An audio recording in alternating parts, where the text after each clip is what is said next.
নিৰ্বাচনৰ দিন চমু চাপিছে আৰু তাৰ সমান্তৰালকৈ নিৰ্বাচনী কুচকাৱাজ এই মুহূৰ্তত তুংগত উঠিছে প্ৰতিটো ৰাজনৈতিক দলেই ব্লুপ্ৰিণ্ট প্ৰস্তুত কৰি আগবাঢ়িছে নিৰ্বাচনী বৈতৰণি পাৰ কৰিবলৈ আৰু তাৰ ভিতৰতে অন্যতম এটা সমষ্টি হৈছে যোৰহাট সমষ্টি 2024 চনৰ লোকসভা নিৰ্বাচনৰ সময়ছোৱাটো এই যোৰহাট সমষ্টিটোৱে আছিল চৰ্চাৰ অভিকেন্দ্ৰ আকৰ্ষণৰ কেন্দ্ৰবিন্দু ঠিক তেনেদৰে 2026 বিধানসভা নিৰ্বাচনৰ পূৰ্বেও সেই একেই চৰ্চাৰ অভিকেন্দ্ৰত পৰিণত হৈছে যোৰহাট বিধানসভা সমষ্টি কংগ্ৰেছে এপিচিচিৰ সভাপতি তথা যোৰহাটৰ সাংসদ গৌৰৱ গগৈৰ প্ৰাৰ্থিত্ব চূড়ান্ত কৰাৰ পিছতে এই চৰ্চা এই মুহূৰ্তত তুংগত যে বিজেপিৰ প্ৰাৰ্থী কোন হ'ব আৰু তেনে সময়তে এটি নাম এটি চিনাকি নাম এটি পৰিচিত নাম আৰু হেয়া হৈছে পবিত্ৰ মাৰ্ঘেৰিটা হ'ব নেকি যোৰহাটৰ বিজেপিৰ প্ৰাৰ্থী গৌৰৱ গগৈৰ বিৰুদ্ধে নমস্কাৰ প্ৰিয় দৰ্শক মই জয়ন্ত মাধৱ গোস্বামী আপোনাক স্বাগতম জনাইছো নিউজ 18 অসম নৰ্থ ইষ্টৰ ডিজিটেল লাইভলৈ আৰু এই মুহূৰ্তৰ সবাতোকৈ এটা প্ৰাসংগিক খবৰ যে যোৰহাট বিধানসভা সমষ্টি এই যোৰহাট বিধানসভা সমষ্টিত যোৰহাটৰে সাংসদ গৌৰৱ গগৈৰ নাম চূড়ান্ত হোৱাৰ পিছত এতিয়া বিজেপিয়ে কোন প্ৰাৰ্থীক প্ৰক্ষেপ কৰিব তাকে লৈ জল্পনা কল্পনা চলি থকাৰ সময়তে চৰ্চালৈ আহিছে কেন্দ্ৰীয় বিদেশ ৰাজ্য মন্ত্ৰী পবিত্ৰ মাৰ্ঘেৰিটাৰ নাম হয় পবিত্ৰ মাৰ্ঘেৰিটা হ'ব পাৰে নেকি বিজেপিৰ প্ৰাৰ্থী ইয়াকে লৈ ইয়াৰ চৰ্চাৰ অন্যতম কাৰণ হৈছে পবিত্ৰ মাৰ্ঘেৰিটাৰ বৰ্তমান ভোট আছে যোৰহাট সমষ্টিত যোৰহাটলৈ নাম পৰিৱৰ্তন কৰা হৈছে বা পবিত্ৰ মাৰ্ঘেৰিটাৰ ভোট কৰ্তন কৰি যোৰহাটলৈ অনা হৈছে যোৰহাটৰ ভোটাৰ তালিকাত অন্তৰ্ভুক্ত কৰা হৈছে পবিত্ৰ মাৰ্ঘেৰিটাৰ নাম আৰু মন কৰিবলগীয়া কথা যে গৌৰৱ গগৈ যিটো ভোট কেন্দ্ৰত ভোটদান কৰে সেই ভোট কেন্দ্ৰটোতেই পবিত্ৰ মাৰ্ঘেৰিটাৰো ভোট আছে একেটা ভোট কেন্দ্ৰতে ভোট দিব গৌৰৱ গগৈ আৰু পবিত্ৰ মাৰ্ঘেৰিটাই দেৱীচৰণ বৰুৱা গাৰ্লছ স্কুল যোৰহাটৰ দেৱীচৰণ বৰুৱা গাৰ্লছ স্কুলতে আছে দুয়োগৰাকী নেতাৰ ভোট দেৱীচৰণ বৰুৱা পথত ইতিমধ্যে ঘৰ ক্ৰয় কৰিছে পবিত্ৰ মাৰ্ঘেৰিটাই যোৰহাটৰ বৰ্তমান স্থায়ী বাসিন্দা হৈছে কেন্দ্ৰীয় মন্ত্ৰীগৰাকী আৰু 11 নম্বৰ ৱাৰ্ডৰ ভোটাৰ তালিকাত অন্তৰ্ভুক্ত হৈছে বৰ্তমান কেন্দ্ৰীয় মন্ত্ৰীগৰাকীৰ নাম মাৰ্ঘেৰিটাৰ পৰা তেওঁৰ নাম কৰ্তন কৰি যোৰহাটৰ ভোটাৰ তালিকাত ইতিমধ্যে নাম অন্তৰ্ভুক্ত হৈছে গতিকে সেই দিশৰ পৰা পবিত্ৰ মাৰ্ঘেৰিটাই যোৰহাটৰ বিজেপিৰ প্ৰাৰ্থী হ'ব নেকি গৌৰৱ গগৈৰ প্ৰাৰ্থিত্বৰ পিছতে মুখ্যমন্ত্ৰী ডক্টৰ হিমন্ত বিশ্ব শৰ্মাই প্ৰতিক্ৰিয়া প্ৰকাশ কৰি কৈছিল যে পেৰাচুট লেণ্ডিং কৰা বা সোণৰ চামুচ মুখত লোৱা নেতা নাথাকে আমাৰ মাজৰ পৰা বিজেপিৰ ফালৰ পৰা সাধাৰণ ঘৰৰ সাধাৰণ লৰাই প্ৰতিদ্বন্দ্বিতা কৰিব বুলি মুখ্যমন্ত্ৰীগৰাকীয়ে প্ৰতিক্ৰিয়া প্ৰকাশ কৰাৰ পিছৰে পৰাই সকলোৰে চকু আছে যোৰহাট সমষ্টিত 2024 চনৰ লোকসভা নিৰ্বাচনৰ প্ৰসংগলৈ যদি আমি যাওঁ 2024 চনত সমগ্ৰ দিশপুৰেই যেন উঠি গৈছিল যোৰহাটলৈ সৰ্বশক্তি প্ৰয়োগ কৰা হৈছিল বিজেপিৰ প্ৰাৰ্থী তপন গগৈক জয়ী কৰাৰ বাবে সৰ্বশক্তি প্ৰয়োগ কৰিছিল বিজেপিয়ে কিন্তু এক প্ৰকাৰ গৌৰৱ গগৈয়ে 2024 চনত যেন ধুমুহাৰ সৃষ্টি কৰিছিল কালি দিনটোত যোৰহাটৰ বৰ্তমানৰ বিধায়ক হিতেন্দ্ৰনাথ গোস্বামীয়ে প্ৰতিক্ৰিয়া প্ৰকাশ কৰিছে যোৰহাটৰ বিধায়কগৰাকীয়ে নিজকে এগৰাকী শক্তিশালী প্ৰাৰ্থিত্বৰ দাবীদাৰ বুলি তেওঁ এক প্ৰকাৰ কৈছে গতিকে তেওঁক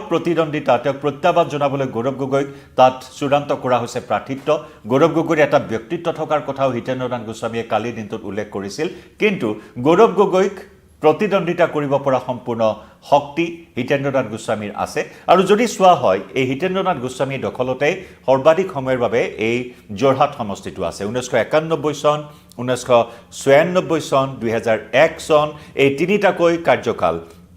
বা এই তিনিটাকৈ নিৰ্বাচনত ধাৰাবাহিক ৰূপে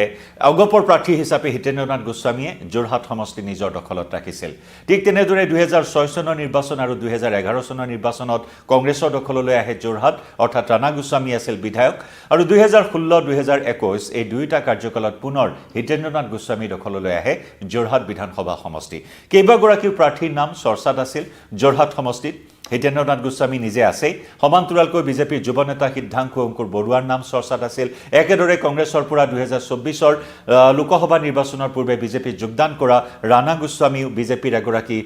দাবীদাৰ হিচাপে চৰ্চাত আছিল কিন্তু তাৰ মাজতে এতিয়া চৰ্চাৰ তুংগলৈ আহিছে পবিত্ৰ মাৰ্ঘেৰিটাৰ নাম প্ৰসংগক্ৰমে উল্লেখ কৰিব লাগিব যোৰহাটৰ পৰা যেতিয়া গৌৰৱ গগৈ নিৰ্বাচিত হ'ল সংসদলৈ যদিওবা শেষ মুহূৰ্তত গৌৰৱ গগৈৰ যোৰহাট সমষ্টিটো চূড়ান্ত কৰা হৈছিল প্ৰথম অৱস্থাত নগাঁও সমষ্টিৰ পৰা গৌৰৱ গগৈয়ে প্ৰতিদ্বন্দ্বিতা কৰিব বুলি বিভিন্ন ধৰণৰ চৰ্চা চলি আছিল যদিও অন্তিম মুহূৰ্তত চূড়ান্ত হৈছিল যোৰহাট সমষ্টি আৰু সেই যোৰহাট সমষ্টিৰ অন্তৰ্গত 10টা বিধানসভা সমষ্টিৰ প্ৰায় 9টাতেই জয়ী হৈছিল গৌৰৱ গগৈ এইবাৰ ডিমৌ সমষ্টিৰ পৰা গৌৰৱ গগৈ অৱতীৰ্ণ হ'ব নেকি তেনেধৰণৰ চৰ্চাও চলি আছিল কাৰণ ডিমৌৰ ৰাইজে নিজেই পইচা তুলি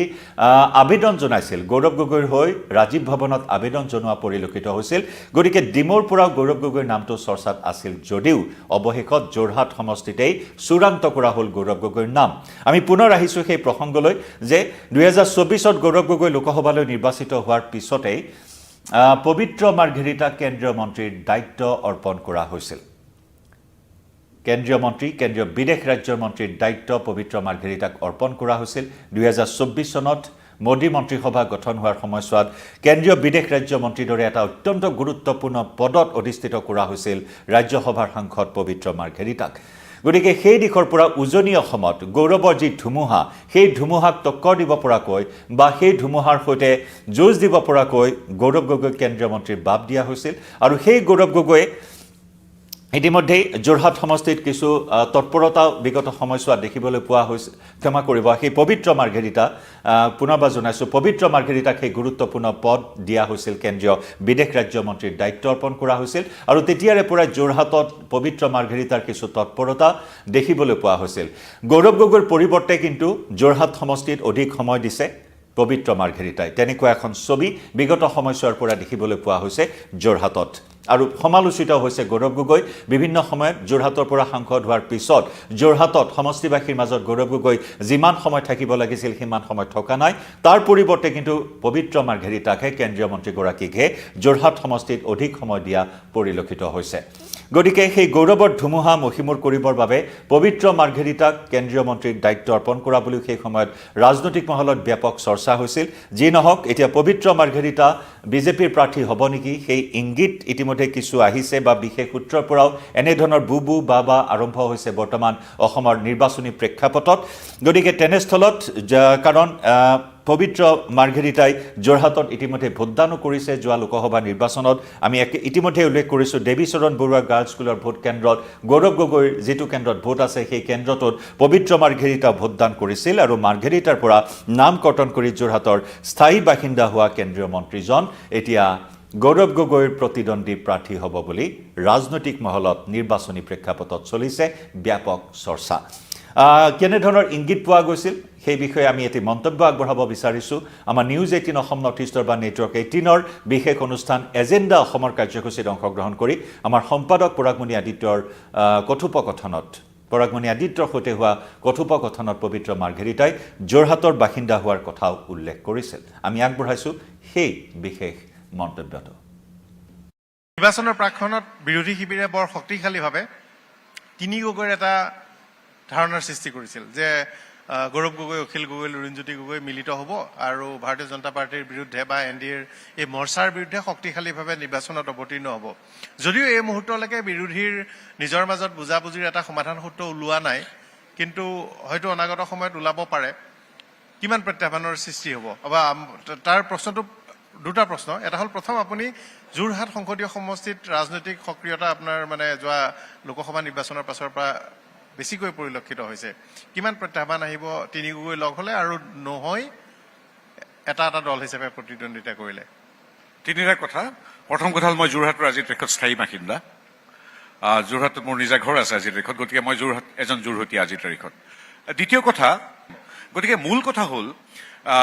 তেওঁলোকৰ তিনি গগৈ হওক বা যি নামেই নিদিয়ক কিয় তেওঁলোক একত্ৰিত হোৱাৰ অধিকাৰ আছে তেওঁলোকৰ যি মিলন যিটো এলায়েন্স মিত্ৰ শক্তি it is already tasted and it is already rejected for several occasions.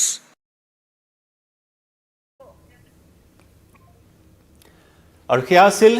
কেন্দ্ৰীয় মন্ত্ৰী পবিত্ৰ মাৰ্ঘেৰিটাৰ প্ৰতিক্ৰিয়া গগৈ কোনো প্ৰকাৰে ফেক্টৰ নহয় সেয়া লাগিলে এজন গগৈয়ে হওক বা তিনি গগৈয়ে হওক তিনি গগৈ যেনে ধৰণৰ এটা নেৰেটিভ দেখিবলৈ পোৱা হৈছিল লোকসভা নিৰ্বাচনৰ পূৰ্বে এটা চমক সৃষ্টি কৰাৰ যি ধৰণৰ এটা ধাৰণা সৃষ্টি কৰিছিল বিৰোধীয়ে আৰু সেই কোনো ধৰণৰ গগৈৰ চমক নাথাকিব এইবাৰ 24ৰ ছবিখন বেলেগ আছিল এতিয়াৰ ছবিখন সম্পূৰ্ণ পৃথক গতিকে গগৈ কোনো প্ৰকাৰে ফেক্টৰ নহয় এনে ধৰণৰ মন্তব্য দিলে কেন্দ্ৰীয় মন্ত্ৰীগৰাকীয়ে আমাৰ সেই বিশেষ অনুষ্ঠানত আমাৰ সম্পাদক পৰাগমণি আদিত্যৰে হোৱা কথোপকথনত কিন্তু এতিয়া লক্ষণীয় হ'ব